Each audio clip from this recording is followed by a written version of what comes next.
Hey guys, welcome to my channel. Today I'm just going to be talking about piercing aftercare, so pretty much how to clean your piercings and how to treat infected piercings, and pretty much just everything you need to know about getting a piercing and how to take care of it. So we'll just get right into it, and first of all I'm just going to show you how to clean your piercing. So I'm just going to demonstrate on my industrial, because that's one of my most recent piercings. Also, I will just say, sorry if there's any background noise. I have my window open, but I also don't live on the busiest street, so like hopefully it'll be fine. But yeah, sorry if there's background noises. First of all, before you go to touch your piercing or clean it or anything, make sure you just wash your hands really thoroughly, because there's all this bacteria on your hands, and you obviously don't want that getting into your piercing. So you can either use saline to clean your piercings, or you can use sea salt water. I just use this little sea salt spray from work, and yeah, it works really well. There's a train going by. So I just like to get a little bit of tissue, hold it up to my piercing, grab my spray, and then just give it a good little spray like that. Kind of just like soak the whole area like that, and then the top one as well.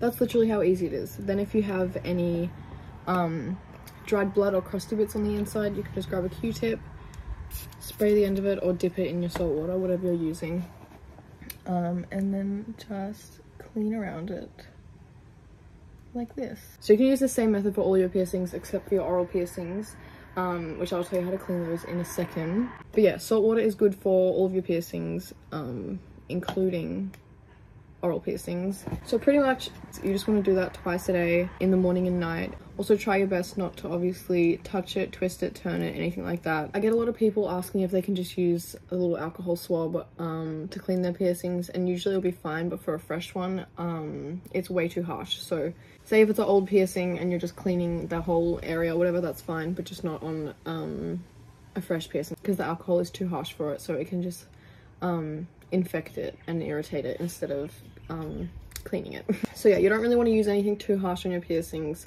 like alcohol. I had someone tell me that they use methylated spirits to clean their piercings. Don't do that. That's too harsh for your piercings. I'd definitely just skip with salt water. Like, it's the best way to go. So it's best to clean your piercings every day, twice a day, for up to around about the 6 to 8 week mark. Also after 6 to 8 weeks, I usually tell people to come in for a little checkup.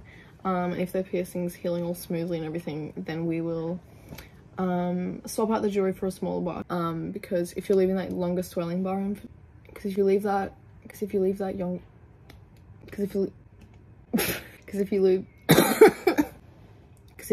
longer swelling bar in for too long, it can kind of prevent it from healing properly the rest of the way, just because a longer bar is obviously a lot easier to hit. The main question I ever get asked about piercings, whatever, is piercing bumps and how to get rid of them, and also how they're formed. So the way that I think I've actually got a little bump on my, yeah, as you can see, I've got like a little bump on my industrial, and that's because maybe like a week or two ago it got hit really hard and bumped. So the annoying thing about an industrial piercing is that if you hit one side, both sides are going to get hit. So it's definitely a pretty hard piercing to heal, but with a little irritation bump, I've just been putting on tea tree oil once a day, and it's definitely been going down a little bit. But the way piercing bumps are formed, there's a few different ways, but I'd say the most common is bumping your piercings, moving them around. And that's why it's really important not to twist your piercings or anything like that, because every time you're moving your fresh piercing around, say like you're twisting it, it's kind of like ripping off a fresh scab from the inside. So every time you're doing that, it's building up all the scar tissue, and then those little bumps is the scar tissue getting pushed out because there's no more room for it in there.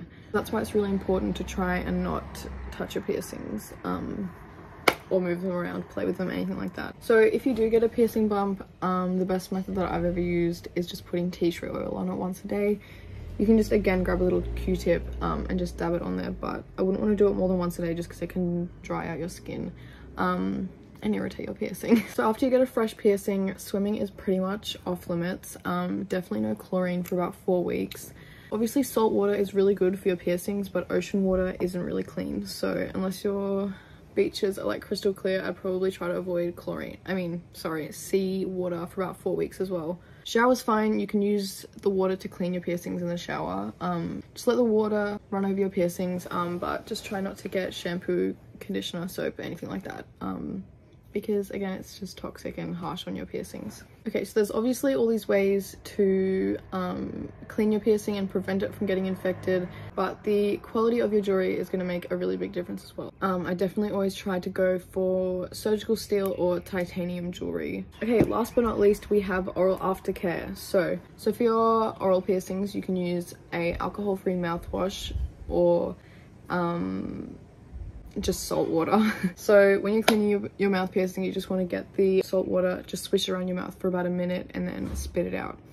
If you've got, say, a labret piercing, which is on the outside and the inside of your mouth, just grab that same sea salt spray with a Q-tip and then clean around with that.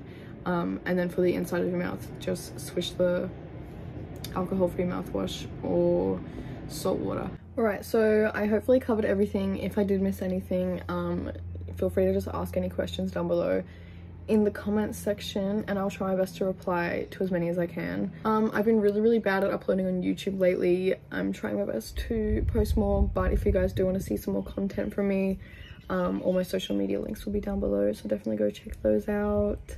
And yeah, I will see you guys in the next video. Make sure to give it a big thumbs up, comment down below, and subscribe. But yeah, thank you guys so much for watching, and I'll see you in the next video.